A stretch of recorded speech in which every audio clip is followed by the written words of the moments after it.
सर्वांना नमस्कार.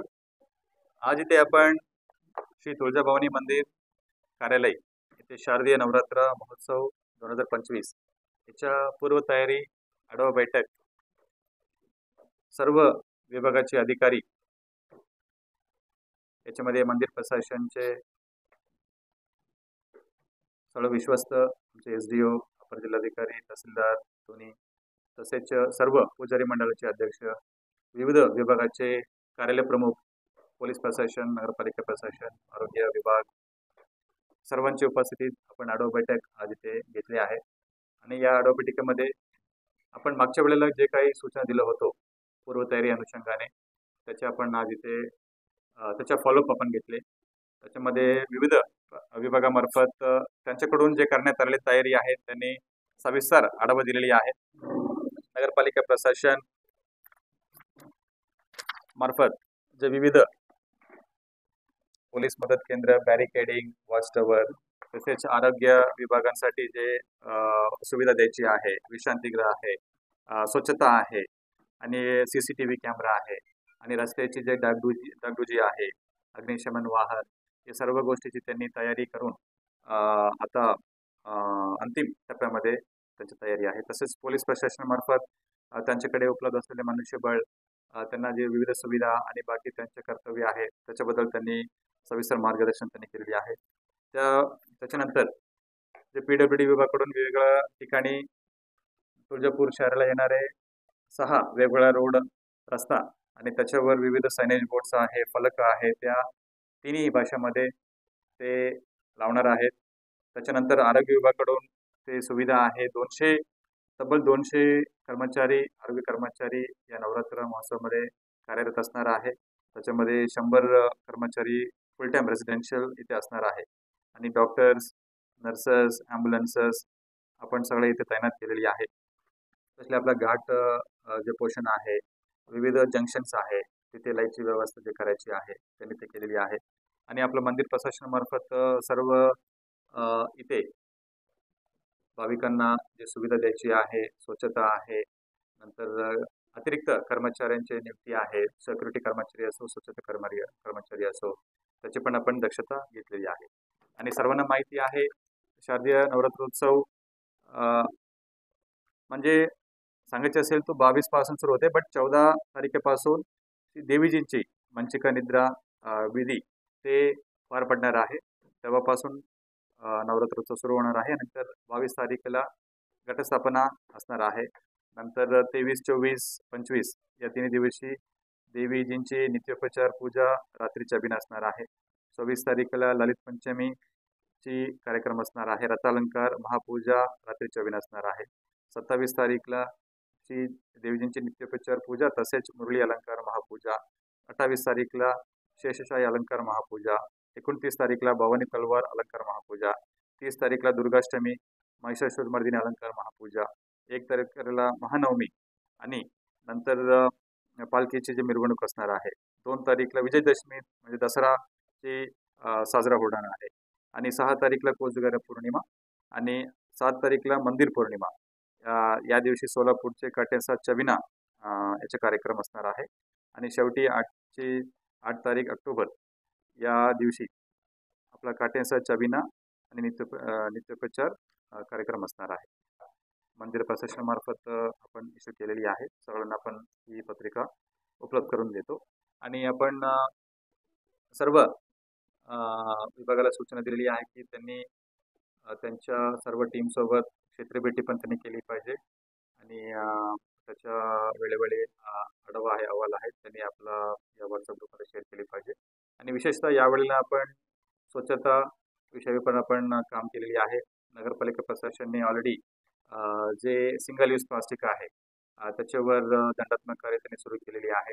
जिथे दुकानासमोर काही गहाण सारखं काही जर परिस्थिती असतील तो तिथे पण आपण लिटरिंगची फाईन आपण दंड आकारणी आपण करतोय.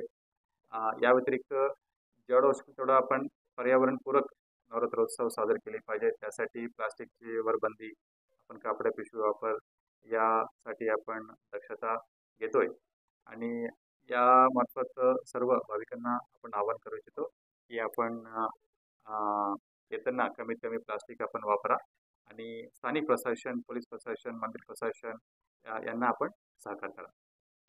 सेम त्यांनी तैनात केलेली आहे. मला वाटते एक 3-4 दिवसांमध्ये मोकट जाण्यावर कारवाई पण होणार आहे.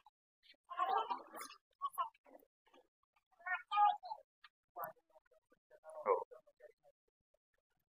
शौचालय पण यावेळेला आपण 300 मोबाईल टॉयलेट्स आपण नगरपालिका प्रशासनाने त्याचे नियोजन केलेली आहे. त्याच्यामध्ये आपण 24 तास तिथे पाण्याची पण सुविधा, लाईटची सुविधा पण देणार आहोत. की 300 जे शौचालय आहे 15 वेगवेगळ्या ठिकाणी ते आपण तिथे स्टेशन करणार आहोत.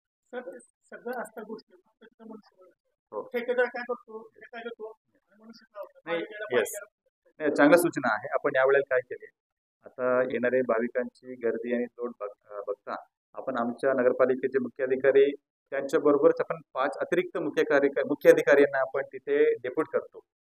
आणि प्रत्येक नगरपालिकेचे जे विषय आहे, स्वच्छता आहे, ते एक नगरपालिका एक सीओ कडे असणार आहे, पाणी पुरवठा एक सीओ कडे असणार आहे, नंतर बाकी लाईटची व्यवस्था आहे, बाकी ट्रॅफिक आहे, ते एक सीओ कडे असणार आहे. जेणेकरून जसं आपण म्हणतोय ना, तिथे भलेही कर्मचारी आपण डेप्यूट करतो पण तिथे काम करणार नाहीये, ते यावेळेला तसं होणार नाही.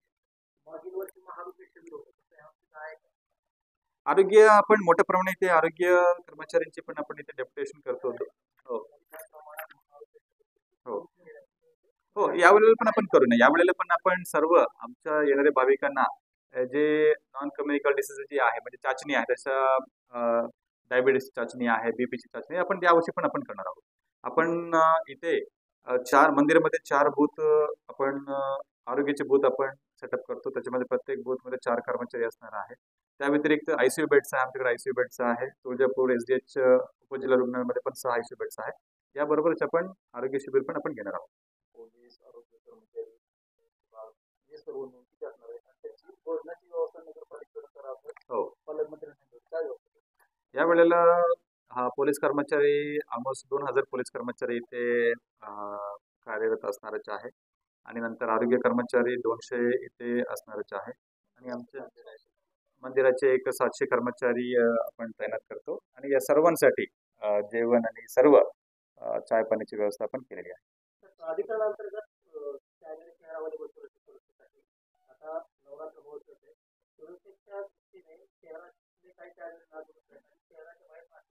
हो, नाही, हे जे नादुरुस्त असलेले कॅमेरा त्याची दुरुस्तीची कारवाई नगरपालिका करताय. आणि यावेळेला विशेषतः आपण नवरात्र उत्सवसाठी 102 CCTV कॅमेरा पण नगरपालिका प्रशासनावर आपण बसवतो. आणि ही झाला मंदिराची बाहेर, आणि मंदिराच्या परिसरामध्ये पण आपण CCTV कॅमेरा जे नादुरुस्त आहे ते आपण बसतो. आणि यावेळेला विशेषतः AI CCTV कॅमेरा पण आपण बसवण्याची कारवाई करतो.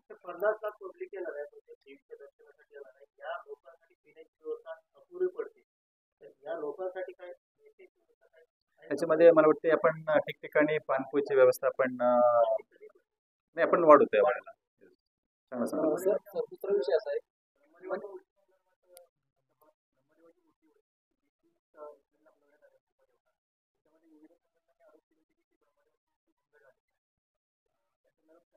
तसं नाहीये, तसं झाले नाहीये. तसं ऑलरेडी आपण अहवाल दिलेली आहे आणि आपण अहवाल समर्थन पण कळवले आहे.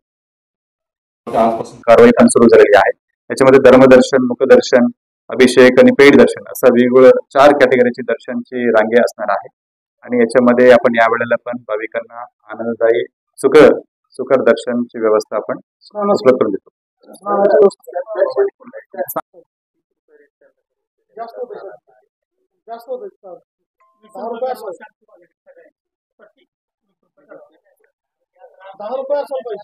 ठीक आहे, नगरपालिकेपासून ठरवतील.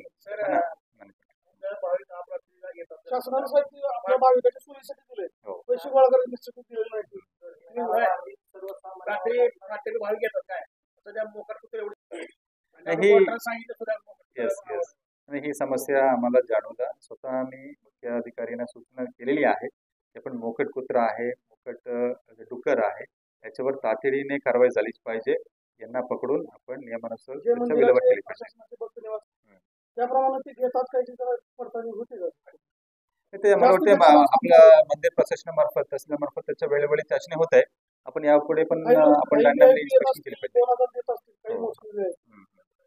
काय झालं तुळजापूरच्या गरीब भाविकांना दूर सर मंदिर प्रशासनासाठी 6 PRO वर्षभर ते काय करतात तालिकेवर फोटो सेशन करते फक्त मंदिराची इतंभूत माहिती प्रेसला आतापर्यंत केव्हा दिली नाही किंवा पत्रकारांना देखील माहित नाही कुठं काय काम करतात. पीआरओची जबाबदारी आहे की व्यवस्थित येणारे बरोबर येणाऱ्या भाविकांना व्हीआयपी ज्यावेळेस येतो एखादा अति महत्वाचा व्यक्ती असतो त्याचा सत्कार कलेक्टरने करावा तहसीलदारने करावा किंवा अधिकाऱ्याने करावा आणि त्यांच्यासोबत जर तुम्ही स्वच्छता निरीक्षक उदाहरण आम्हाला फोटो द्यायला लागले तेव्हा आम्ही कशी थांबायची. बरोबर नाही आपण हे करू नये. यावेळेला कसं आहे पीआरओ जनरली पीआर यासाठीच आहे की येणाऱ्या भाविकांना व्यवस्थित जे व्हीआयपी भाविक आहेत त्यांना व्यवस्थित प्रोटोकॉल प्रमाणे त्यांना रिसीव्ह करणे, त्यांना दर्शनची व्यवस्था करणे आणि त्यांना सत्कार करणे. आणि याच्यामध्ये आमच्या आता तहसीलदार मॅडम आहे ते इथे नियमित असणार आहे आणि नाही आपण असतात आपण त्यांना आपण सांगितले आहे आणि ते करणार पण आहे आणि व्यवस्थित ते येणारे व्हीआयपी भाविकांना सन्मान करून त्याचे फोटो आपल्याला देणार आहे. येस आपण त्यांना सूचना करतो. येस मला वाटतं आपण लास्ट एक शेवटचे प्रश्न घेऊया.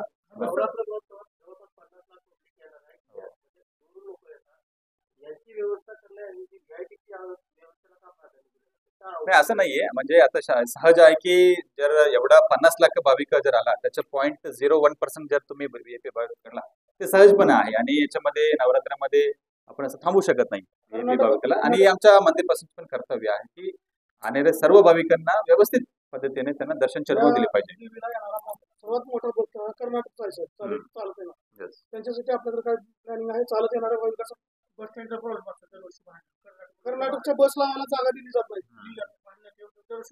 आपण आरटीओ आणि पोलीस प्रशासनाला सूचना दिली आहे की कर्नाटकातून येणारे सर्व एसटी बसेसला व्यवस्थित पार्किंगची सुविधा दिली पाहिजे. हो कर्मचाऱ्यांना आपण त्यांच्या केएसआरटीसी आपण डिस्कस करून कोऑर्डिनेट करूया. हो त्याचे डागडोजी नॅशनल हायवे करतायत.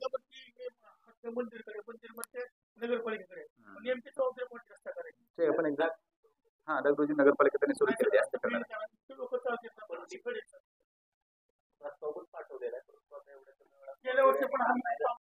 बरोबरच आपण म्हणजे नवरात्र उत्सव तो आहे आपण श्री आई तुळजाभवानी नवरात्र उत्सव म्हणून आपण साजरा करतो. याच्यामध्ये आपण या नवरात्र उत्सवाची कालावधीमध्ये आपण नामांकित कलावंतांकडून प्रत्येक दिवशी त्यांच्या एक सांस्कृतिक उत्सव पण आपण घेणार आहोत. याच्यामध्ये प्रत्येक दिवशी देवीची आराधना उपासना करणारे जे नामांकित कलावंत आहेत त्यांच्याकडून एक चांगला आणि सुंदर पद्धतीने कार्यक्रम होणार आहे. आणि आपण आपला तुळजापूर शहरामध्ये सैनिक स्कूल परिसरामध्ये आपण हे कार्यक्रम आयोजित करतो. याच्यामध्ये प्रत्येक दिवशी संध्याकाळी सहजपणे संध्याकाळी 6 ते 9 पर्यंत असा सांस्कृतिक उत्सव असणार आहे. आणि या सांस्कृतिक उत्सवामध्ये भक्ती संगीत नृत्य आणि आधुनिक तंत्रज्ञानाने सजलेले श्री तुळजाभवानी नवरात्र उत्सवची साजरा आपण करतोय. आणि आपल्या माध्यमातून आपण सर्व भाविकांना आवाहन करू इच्छितो की आपण या सांस्कृतिक उत्सवाची आपण आनंद आपण घ्यावी. आपण डिटेल्स लवकर तुम्हाला शेअर करतो. याच्यामध्ये सर्व नामांकित प्रतिष्ठित कलाकार आहे. याच्या डिटेल्स मला लवकर आपण शेअर करू. हो आम्ही निधी मागणीचा प्रस्ताव ऑलरेडी केलेली आहे. आपल्याला हे सहज पण आहे की वर्षानुवर्षी भाविकांची संख्या वाढत आहे त्यामुळे नगरपालिका प्रशासनावर जे सुविधा देण्याची जे जबाबदारी तो पण वाढते. त्यामुळे यावर्षी पण आपण शासनाला विनंती केलेली आहे की यात्रा अनुदान त्यांनी वाढून मिळावी असं आपण आमचा प्रस्ताव पण तिथे गेलेली आहे. द्यावी मस्त आपण सहजपणे आवाहन केलेली आहे. बट त्यांच्या कसं आहे प्रवास आहे त्यांच्या मोठ्या बँड असणार आहे. एखादा बँडकडे किमान 20, 25, 30 एवढा कलाकार असणार आहे. सो आपण त्यांचं जे काही मानधन आहे आपण त्यांना देतो. धन्यवाद. थँक्यू.